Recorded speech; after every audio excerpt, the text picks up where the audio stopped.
Okey murid-murid, kita sudah sampai ke penghujung pembelajaran kita pada hari ini.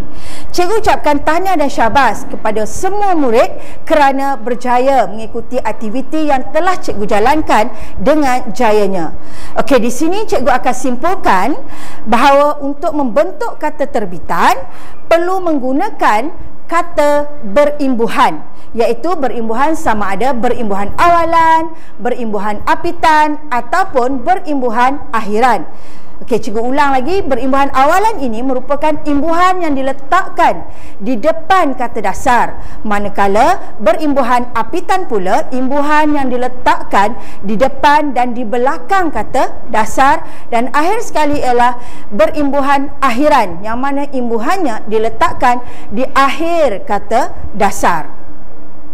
Di sini cikgu rumuskan kepada perkataan-perkataan yang telah kita lakukan semasa aktiviti sebentar tadi.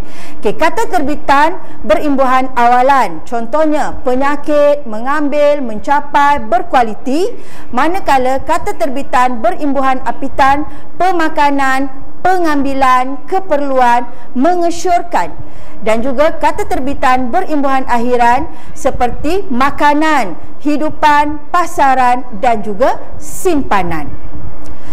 Okey, secara keseluruhannya di sini kita boleh melihat perbezaan. Okey, kata dasar, cikgu pilih satu kata dasar yang mempunyai pelbagai imbuhan. Okey, contohnya kata dasar makanan. Kata dasar makanan apabila menerima imbuhan awalan me akan membentuk kata terbitan berimbuhan awalan memakan. Apabila menerima kata imbuhan apitan pe dan an, maka akan membentuk kata terbitan berimbuhan apitan iaitu pemakanan. Dan akhir sekali kata dasar makan menerima imbuhan akhiran an, okay, akan membentuk kata terbitan berimbuhan akhiran iaitu makanan. Begitu juga dengan kata dasar ambil.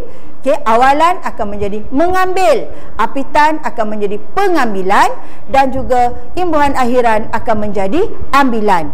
Okey, ini adalah mengambil, pengambilan dan ambilan. Ini merupakan kata terbitan. Begitu juga dengan perkataan ataupun kata dasar simpan.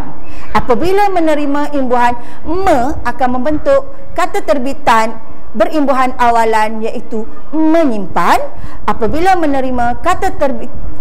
menerima imbuhan apitan pe dan an akan membentuk kata terbitan berimbuhan apitan penyimpanan. Dan akhir sekali kata terbitan berimbuhan akhiran apabila menerima imbuhan akhiran ialah an, simpanan. So perkataan-perkataan ini akan membentuk kata terbitan. Akhir sekali kita telah pun berjaya. Okay, PDPC kita hari ini telah pun berjaya merungkai, iaitu membezakan sekurang-kurangnya 3 jenis kata terbitan dengan tepat dalam bentuk peta pemikiran. Dan yang kedua, murid-murid juga telah berjaya membina sekurang-kurangnya 2 ayat yang gramatis bagi setiap jenis kata terbitan. Terima kasih.